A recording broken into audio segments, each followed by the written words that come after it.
Leero Uganda yeeyunze ku nsi yonna okujaguza olunaku olw'abakyala. Wabula abamu ku bakiise mu lukiiko lw'eggwanga olukulu bagamba nti waliwo amateeka amakulu ana abakyala ge beenyumirizaamu era nti singa gayisibwa babeera basanyufu, omuli etteeka erikwata ku ly'obusika, obufumbo n'okwawukana n'amateeka amalala, nga omubaka omukyala akiikira disitulikiti y'e Kamwenge bw'ayongera okunnyonnyola. Agali mu palamenti ery'obufumbo ate nubwebanga mufumbiriganye ne mutuuka ekiseera ne mugamba banange lavi yaffe ekyuse tetukyasobola okubeera wamu oluusi ku lw'ensonga y'obulwadde n'ebirala ebigenderako ne tugamba omukifo kyakufa katuwawukane mbeere wali abaana mbeere nga nkola akasente mbalabirira naawe okola ngaobalabirira abaana baffe basobole okubeerawo. Naye bwe tubanga tetulina amateeka gasobola okutuyambako kitegeeza nti omusajja oluusi agenda kutta omukyala oba omukyala teki omusajja kwegamba talina engeri gy'agenda kuyambibwamu ng'agenze mu b'amateeka. Ono era awagiddwa n'ababaka balala abakyala abalowooza nti amateeka gano gandiyisiddwa mu kiseera kino nga paalamenti ey'ekkumi tennaggwako. That at least out of these 4 gender-related bills, at least 2 will be passed before this term of Parliament ends, and that is the Sexual Offences Bill and then the Employment Amendment Bill. These 2 bills are not having a lot of controversies, but of course we have had so many issues with the Marriage and Divorce Bill, and I don't think they will see light in this current Parliament. Basinga balowooza nti bwe twogera nti amateeka gano gakwatagana n'abakazi, abasajja ebiseera ebisinga batera okufuna okutya nga bamanyi nti no kati abakyala banatera okwagala okubasimba ku mitwe.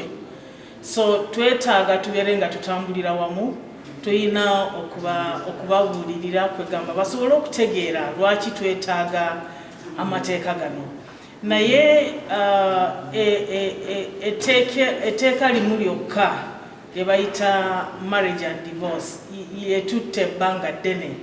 Baŋŋambye okuva mu mwaka ga 1968 lwe baatandikira okugireetamu. Bano era tubabuuzizza ku biki bye balowooza ebiremesezza amateeka gano. Omubaka Dorothy Shaija agamba nti ensonga ziva ku byabuwangwa abantu bano gye bawangaalira. Twagala kuyisa malungi nnyo ku lw'egganga lyaffe, ku lw'abasajja, ku lwa n'abakyala n'abawala baffe n'abanyinnaffe bonna libakakatikako. Naye okugenda okulaba abantu bwe babanga tebalina biseera bya kusoma okulaba kiki ekiri munda, yasoma taito n'agetinga biased. Katugambe nakubuulidde nti Parliament eyaggwa gavumenti yafulumya ssente, buli mubaka bamuwayo $5 million agende mu constituency ye ababulire kiki kyali kigenda mu maaso ku tteeka ery'okufumbirigana era n'okwawukana. Naye abagenda basinga tebagendayo nakubabuuza wewulira nze ndi wa Mothers Union simanyi ndi muki mu church. Mu buufu bwe bumu omubaka Angelina Osege naye ayogedde ebyalowooza ebiviiriddeko ambaga gano obutayitamu. Abasajja okutya ekyokwawukana abakazi ne batwala eby'obugagga bwabwe.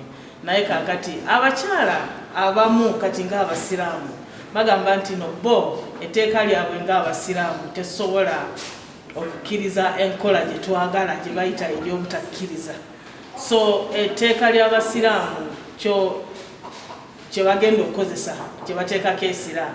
So ekyo si kizibu nnyo kwegamba alina etteeka lye tugenda okukola teribakwatako nnyo kubanga bo etteeka lye batunuulira lyabwe erya Islamic Sharia law. And then, as politicians, people also want to identify with what is popular with the majority of the voters. So that could also be an issue. There are women who may think, okay, this bill is not popular with my electorate. If I support it, it may pull me down. Yes, Chigongo, Kura Channel 44 or Guro.